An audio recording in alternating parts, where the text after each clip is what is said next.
말씀입니다. 창세기 9장 1절로 7절 우리 같이 읽겠습니다. 하나님이 노아와 그의 아들들에게 복을 주시며 말씀하셨다. 생육하고 번성하여 땅에 충만하여라. 땅에 사는 모든 짐승과 공중에 나는 모든 새와 땅 위를 기어다니는 모든 것과 바다에 사는 모든 물고기가 너희를 두려워하며 너희를 무서워할 것이다. 내가 이것들을 다 너희 손에 맡긴다. 살아 움직이는 모든 것이 너희의 먹거리가 될 것이다. 내가 전에 푸른 채소를 너희에게 먹거리로 준 것 같이 내가 이것들도 다 너희에게 준다.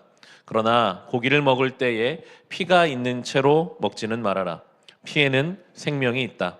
생명이 있는 피를 흘리게 하는 자는 내가 반드시 보복하겠다.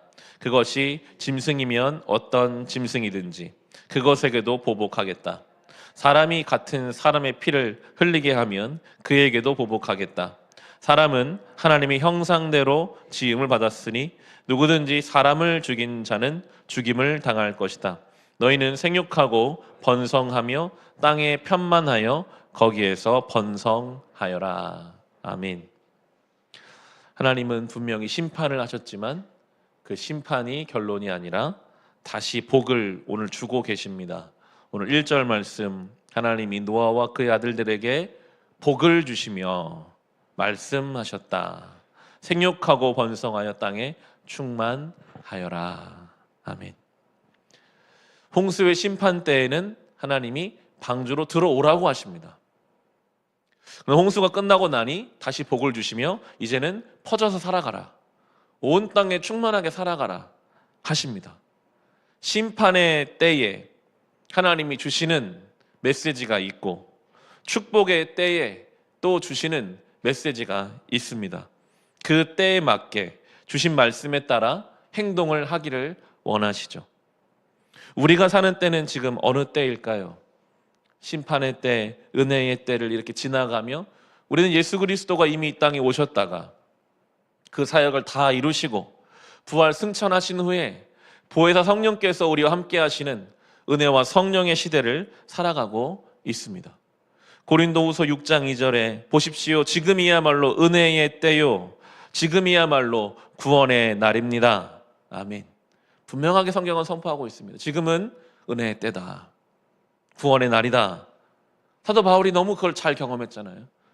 자기가 예수 만나기 전에 얼마나 교만했었는지, 자기 의에 가득 차서 예수 믿는 사람들을 잡아다 감옥에 가두는 것이 자기가 잘하고 있다고 생각하는 그런 자기 자신을 빛 가운데 예수님 만나주시기만 하면 나 같은 자도 구원을 얻는, 보십시오. 지금이 은혜의 때요. 구원의 날입니다. 하고 외치는, 우리는 이 은혜의 때를 살아가고 있습니다. 우리가 할 일은 이 은혜의 때, 구원의 날에 무엇일까? 우리도 그렇게 묵상해 봐야 할 것입니다. 오늘 노아에게 하나님께서는 동물까지도 먹을 수 있도록, 그리고 동물들을 다 다스리는, 온 세계의 피조 만물을 다스리는 권세를 인간에게 맡기시면서, 그러나 피로 상징되는 피째 먹지 말라 하시면서 그 생명을 결코 함부로 여기지는 말라 하십니다. 무한한 권한을 주시지만 또 그에 따른 책임에 대해서도 인식하기를 원하시거든요. 우리 2절로 5절을 다시 보시면, 땅에 사는 모든 짐승과, 같이 읽어보겠습니다. 땅에 사는 모든 짐승과 공중에 나는 모든 새와 땅 위를 기어다니는 모든 것과 바다에 사는 모든 물고기가 너희를 두려워하며 너희를 무서워할 것이다. 내가 이것들을 다 너희 손에 맡긴다. 살아 움직이는 모든 것이 너희의 먹거리가 될 것이다. 내가 전에 푸른 채소를 너희에게 먹거리로 준 것 같이 내가 이것들도 다 너희에게 준다. 그러나 고기를 먹을 때에 피가 있는 채로 먹지는 말아라. 피에는 생명이 있다. 생명이 있는 피를 흘리게 하는 자는 내가 반드시 보복하겠다. 그것이 짐승이면 어떤 짐승이든지 그것에게도 보복하겠다. 사람이 같은 사람의 피를 흘리게 하면 그에게도 보복하겠다. 아멘. 하나님이 맡기신 것이지 그것을 완전히 소유권을 넘기신 것은 아닙니다. 주어진 것을 얼마든지 누리면서 살지만 피째 먹지 말라 하는 그 말씀 앞에서, 아 그렇지, 내가 생명을 함부로 여기지 말아야지. 하나님 명령이지. 에덴 동산에서 그 중앙에 선악을 알게 하는 나무를 세우신 것과 똑같은 원리입니다. 마음대로 얼마든지 할 수 있으나 그러나 이것을 주신 분이 하나님이심을 생각하기 원하시죠. 인간이 자유롭게 온 피조 만물을 누리며 살 수 있습니다. 그렇지만 잘 생각해 보면 인간이 만들어낸 것은 하나도 없습니다. 다 창조주께서 지으시고 우리에게 맡기신 거죠. 우리의 인생도 그런 것 같습니다. 우리는 지금도 심장이 뛰고 있으니까 사는데 우리가 내 심장을 만들지 않았습니다. 심지어 어떻게 심장이 뛰는지도 과학자들이 이렇게 설명해 주니까 그걸 보고 내 심장이 지금 이렇게 뛰고 있겠구나 생각하는 것이지, 내 심장이지만 내가 어떻게 뛰는지도 몰라요. 내가 뛰게 하라고 마음 먹는 것도 아닙니다. 숨을 쉬는 것도 음식에 소화되는 것도 다 마찬가지입니다. 내 몸인 것 같지만 내가 만든 것이 하나도 없고 내가 이해를 못해도 하나님이 그렇게 살아가게 하셨습니다.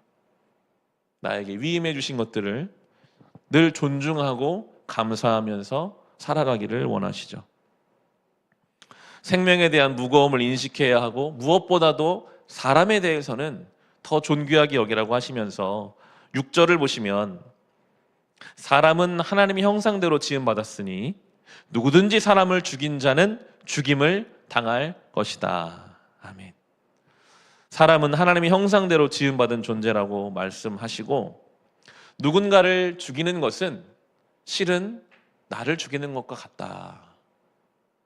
죽임을 당할 것이다 말씀하심으로 그에 대한 처벌을 물론 말씀하신 것이지만, 우리가 누군가의 생명을, 하나님의 형상으로 지음받은 누군가의 생명을 해하는 것은 실은 그 순간 내 영혼에도 깊은 해함이 돌아오는 것입니다. 하나님의 형상대로 지음받은 사람을 우리가 함부로 정죄할 수도 없고 비난할 수도 없고 어렵게 할 수도 없는 것은 주께서 그것을 다 보고 계시고 그것을 갚아가시는 분이시기 때문이죠. 그런 생각을 가지고 이 계속 반복되는 명령, 번성하라, 충만하라, 이 번성과 충만은 수적인 어떤 생육과 번성만을 말하는 것이 아님을, 생명을 귀히 여기면서, 사람을 귀히 여기면서 어떤 질적인 번성까지도 함께 가는 풍성함임을 연결해 보게 됩니다. 그냥 물리적으로 숫자가 많아지고 그냥 수적으로 뭔가가 커지는 것이 능사가 아니라, 하나님께서 번성하라고 하신 것은 어떤 의미일까? 무엇이 진정한 의미의 풍성함일까에 대해서 이 본문이 우리에게 분명하게 말씀하고 계십니다. 그리고 하나님 한 번 더 노아에게 이제 언약을 오늘 주시는데요. 하나님은 늘 언약을 주셨습니다.